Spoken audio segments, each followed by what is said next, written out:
Well done.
They don't mess around here, right?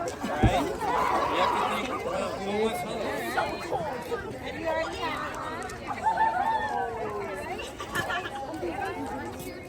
Ooh, oh yeah, finger painting. Add some purple. Look.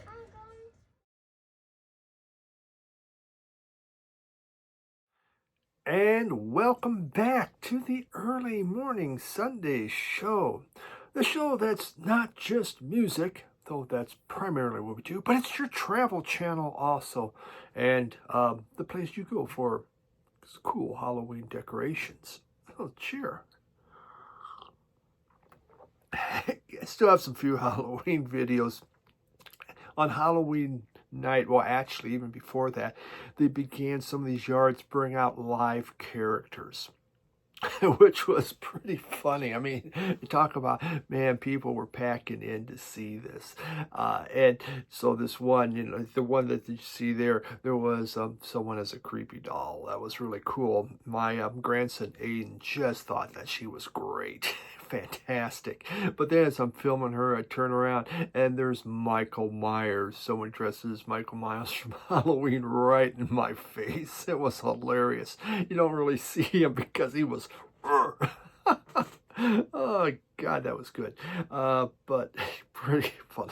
What people are doing now is just nuts, but wow. Then there's some dancing. We went to, there's a place called 4 Miles, the really kind of one of the first homesteads. It's the oldest farm in the Denver area. Right now it's in the middle of town, but it was 4 miles from Denver at the time, so they call it 4 Mile.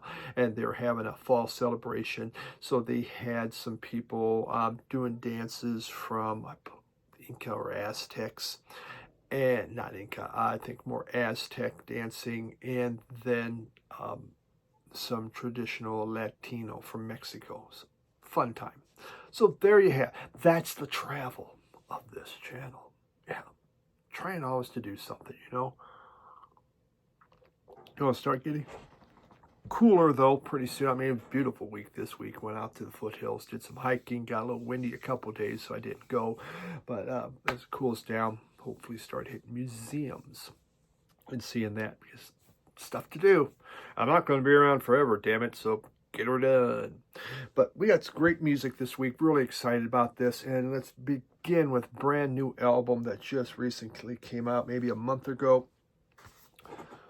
Die Spitz. That's a cool one. Die Spitz. This is a band out of Austin. Little hype sticker thing there. Lots of verbiage and that. Something to Consume.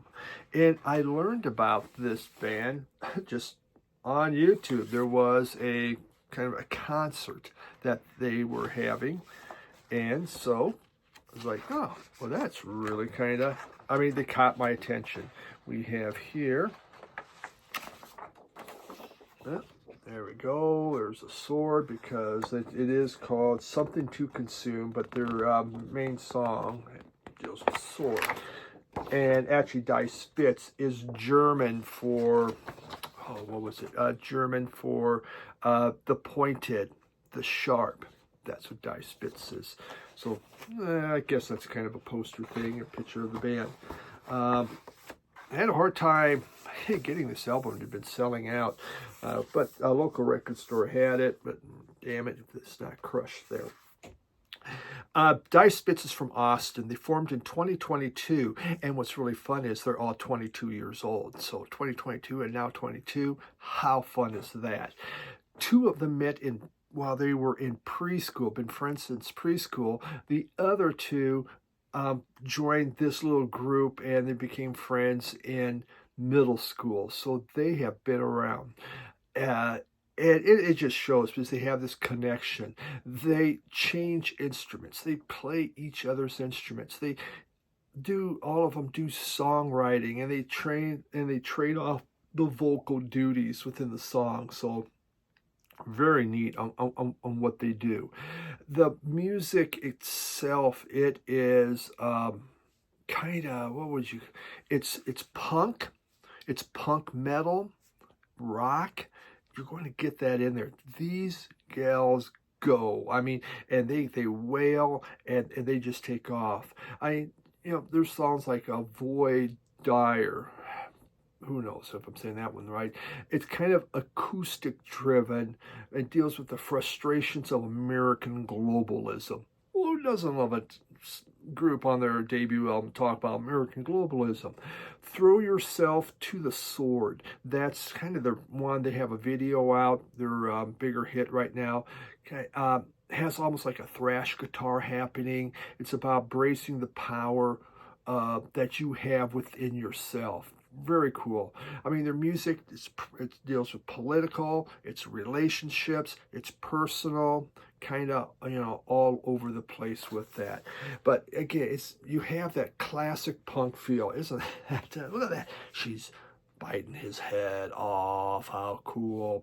But definitely a classic punk feel on there. But there's hardcore, there's metal, and again, rock. Just this album is great. I really, really like it. If you like your music coming out hard, this group of 22-year-old ladies, wow. Die Spitz. I also bought then, after I bought that's their debut album. It just came out. This one had come out, oh man, a year or so ago, possibly. And it's Die Spitz. This is autographed by them, which is really neat. I just should take this off probably. This is their 2 EPs. One EP is Teeth, which is just such a beautiful looking cover. And the other one is The Revenge of Evangeline. Now again, since I think this one came out in 2022. This one came out in 2023. So what you get is kind of, you can hear their evolution as they're evolving musically. Their debut album is the best. That thing is better than the EPs, but both these EPs are fun, very good listen, really enjoyable music. This group, which I will have to follow, they're doing tour. I mean, they're touring everywhere. They're going to Europe. They're going to be touring a lot of different places. Not Denver. Maybe they've already hit Denver. So if they did, I missed out. But I would love to see Die Spitz. Cool stuff. Brand new music. Probably going to be a top album of the year for me. Not number one, maybe. I don't know. I'm not that far. Dave Local Bandography. But I've been enjoying it. Such a stupid thing to say.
All right, we're going to move into something else though. Garage rock. The Gruesomes. Look at that. What? It's all about the haircut, folks. It is about the haircut. And it just tells you what you're going to get. You're getting heavy metal. Okay. Garage rock. And the Gruesomes, they're out of Montreal, formed in 85, broke up in 90, reformed in 99, and they're still going, making it happen. It is garage punk, and they have put out 7 LPs. Kind of a cool looking label, isn't it? It just has that, that cool kind of backing on here. Gruesomania started in the basement. It spread to the small clubs. It conquered Canada. So, hey, Canada, hey, you've been conquered. Now it's threatening the world. Yes, the Gruesomes are back, and this time they mean business. The proof is in this way out collection of 14 rockin' hits. From the first 4 crushing notes to the last, the fearsome foursome comes strong, and just don't let up. The titans of teen trash have come a long way. Since I first caught the crazy gruesome bug. Wow, that's hype, baby. So, what you get, first off, the Gruesomes, that is the name of the neighbors, the scary neighbors that were on the Flintstone cartoon. They were called the Gruesomes. And when these guys formed in 85, they had no musical experience whatsoever. But by 86, they put out their very first album. This is their second album, a nice original, called Gruesomania. Gruesomania. And so, yeah, they just put out another album this year, 2025, Dimensions of Fear. It's only available in Europe. And because I wanted to get it to see what how they were evolving, what they were doing. But the shipping was so freaking expensive. It's just not here. So I am not getting the new Gruesomes album, at least not yet. But this is twangy, kind of, twangy pre-punk almost type music, soaked in reverb. For those that want reverb, this has the reverb. And I mean, it's filled with a lot of upbeat songs, kind of soul, rock, pop type stuff. Again, this garage rock happening. You have a song like Whirlpool that has a surf twang going on, or Leave My Kitty Alone, which is almost kind of like a lighthearted jangle type song. Nice variety of different things on here. What a cool group. This is fun. I have the book Nights of Fuzz and been finding some of these just interesting groups, and I just don't know how you see through that, but it doesn't matter. It's cool. It's cool. You're running around, you've been untrue. There's someone else to answer to. He's down below, he's waiting for you. They're going down, you're gonna go to the place way down below. Well, this guy's tough, he's really mean. Brings us to some funk. And this was a reissue that just came out, Westbound Records, and the Counts.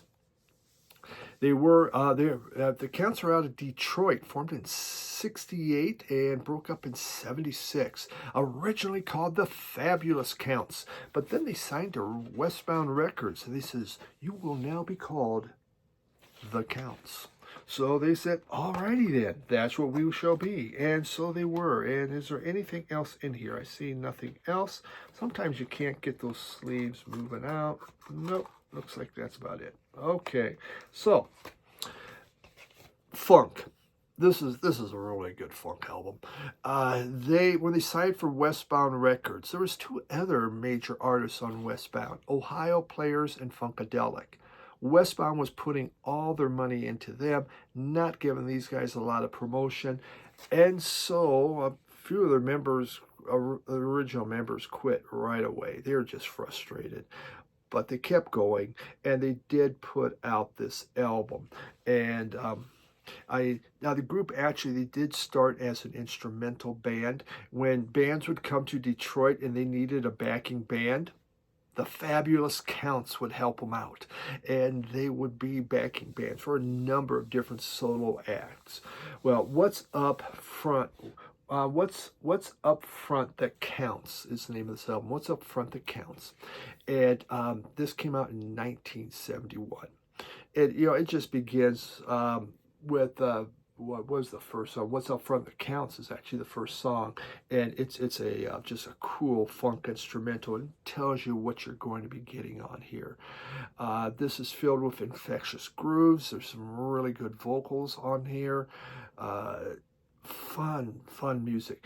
Thinking Single, I believe, was one I like. Yeah, Thinking Single. Just outstanding funk on there. The band is on fire. It sounds so darn good. Let's see, Why Not Start All Over Again on there.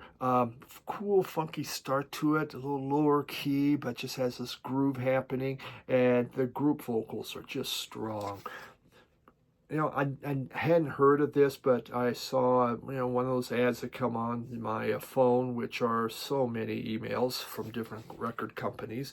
But I saw this. I go, never heard of them, read about them. I go, I need to have the Counts. So really nice. This is, again, reissued this year. What's Up Front That Counts. Super funk. Really nice.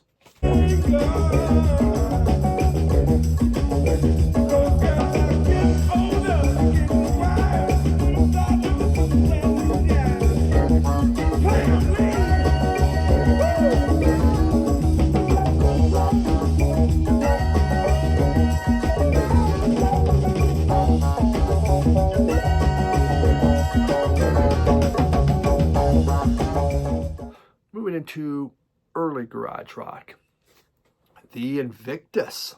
The Invictas A Go-Go. Invictus from Rochester, New York. Formed in 61, broke up in 70, reformed in 04, and they're still out there doing it. I don't know, maybe just probably one original member. Gotta be fairly old. There we go, off Eva. This is a French repress from 1983. And there isn't anything else since then. So, but beautiful, clean copy of this. Garage rock, as I mentioned. Their name, Invictus, was inspired from a Buick car. There's a Buick car called Invicta, which is Latin for invincible. So they became the Invictus. When they would tour around, they had a black hearse that they would load all their stuff in, and on the hearse, Invictus was written on there. Cool. When I was young, I wanted a hearse. I thought, when I learned to drive, I thought, a hearse would be so cool, man. People just look, go, wow, that's awesome. I entered a contest from Dr. Sanguinary. He did the late night scary show movies on Saturday night. And he had a contest one year. You could win a coffin. I did not win that. I thought that would have been cool. And then one year, a hearse. I did not win that either. It was very disappointing. It must have been as before college, that must have been my goth stage, I guess, even before goth was goth. But this is very nice. Very, very good stuff. Herb McGovern is the main songwriter, does everything. There is 16 songs on here. 16 songs on here. 7 of them are originals written by Herb McGovern. They do have their hit, The Hump. Well, okay, it was a regional hit in the Rochester area, but it did spread to Buffalo. Yes, so that's how big it was. Big in Rochester. Eventually, Buffalo got The Hump. After that, no one really got The Hump. But they do have also on here The Hook. And they have the lyrics to The Hook, which was their follow-up to The Hump. So you can do The Hump and then do The Hook. And then you're pretty much done.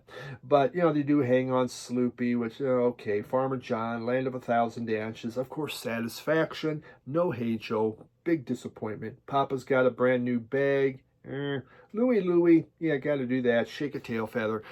The Detroit Move, okay, they tried to get into Detroit with another dance craze. The Detroit Move didn't work. But some fun garage rock from the 60s, the Invictas A Go-Go.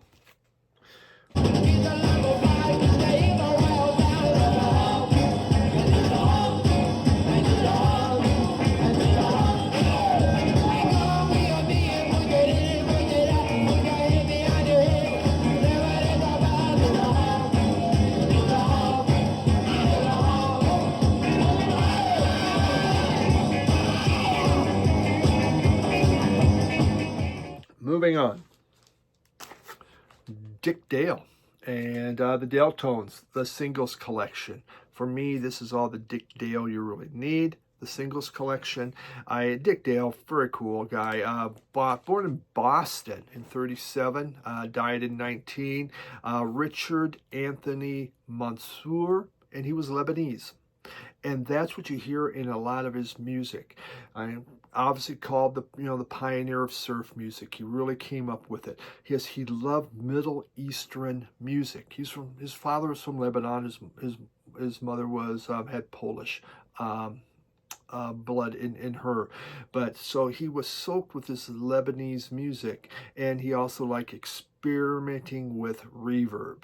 At age 9, he heard like an ant playing piano. He goes, hey, I can do that, and began playing piano. 12, he picked up a trumpet, and then the ukulele. So, yes, this was ukulele inspired. He actually was a country western singer when he started out. That's how he began. And there was a country western singer called Texas Tiny. I'm sure all of you, yeah, Texas Tiny, of course. And Texas Tiny said, you will now be called Dick Dale. And so he was christened Dick Dale in 1955. Now, Dick was left-handed, so he's playing the right-handed guitar, playing it upside down, didn't bother restringing it. He learned both lead and rhythm on there and would just kind of mix it up, which helped give him that sound. Even when they came out with a left-handed guitar for him, he restrung it, so it was just done the opposite way because that's how he played. He's also been called the father of heavy metal because he played so loud, especially when he began doing this surf music. 1961 was kind of when he put out his first song that was surf related, and Let's Go Trippin'. And at that, he would have events on what they called stomps, and he would blow out his Fender amps all the time. They were so loud. And Leo Fender worked with him, trying to find an amp that could handle Dick Dale. So he appeared on Ed Sullivan. I mean, his first album came out, was in 1962 was his first album.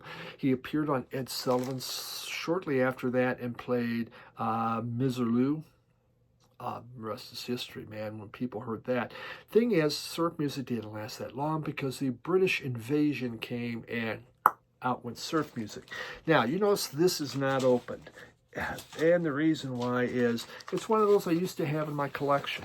And so I finally got around to bringing this one back so I could get rid of those. Just one more thing at least to have a cover. And that's what the vinyl looks like. So the vinyl plays great.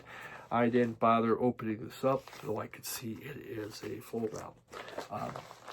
Surf music, I don't need a lot of other albums like Dick Dale. I don't need his other albums. Greatest Hits takes care of it. I love the sound of surf music. I just don't listen to it that much. Ventures, Don, the old Goat, if you're watching, I know you are the biggest Ventures fan in the world. You have like all their albums almost. I just need a greatest hits, and I'm happy. And that does it.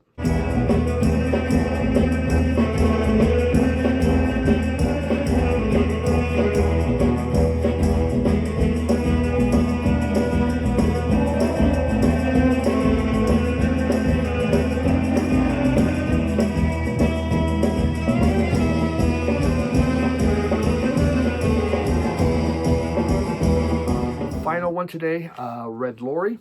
And we have smashed hits. Red Lorry, Yellow Lorry. It's nice. This came out in 1987. And this is the early hits. This is obviously a repress, but kind of cool looking, isn't it? They put out 6 LPs, formed in Leeds in 81, broke up in 91, and then reformed in 03, and supposedly are still going. kind of goth rock, post-punk. They don't like to be called goth rock, but when you listen to it, you're thinking goth rock. In fact, they're kind of that bridge between Joy Division and later goth rock. You could put them right in there. A lot of it is because the lead singer has this spooky baritone type voice, but they also use a lot of guitar drone. They have a throbbing bass and a drum machine, and again, just these deep vocals that sound pretty darn creepy. You know, they have on here their kind of hits, I guess. Beating My Head, He's Red, which, you know, some of them have that Joy Division type sound. If you like Joy Division, then Red Lorry, Yellow Lorry you would like. I used to have a few of their albums, but really the only thing I need is this, their greatest hits. Maybe one of their later ones would be interesting to hear what they did, but this really takes care of what I need. So, yeah, post-punk, goth rock. Pretty cool album. There we go. Moved through those. You have the samples. You can see what you like, don't like. Die Spitz, though, I've been playing that thing, that debut album, a lot. It's been getting the spins and crank it up because I'm at home a lot more, getting some reading done. Been kind of nice. But that's all we got for this week. Appreciate you watching. Got another record store tour coming up. The last one, not many people watch that one. But I'm down in Pueblo, Colorado. Found 3 different places that carry records. No specific record store in Pueblo, but there are places that have them. So interesting. Have a great week, everyone. Bye.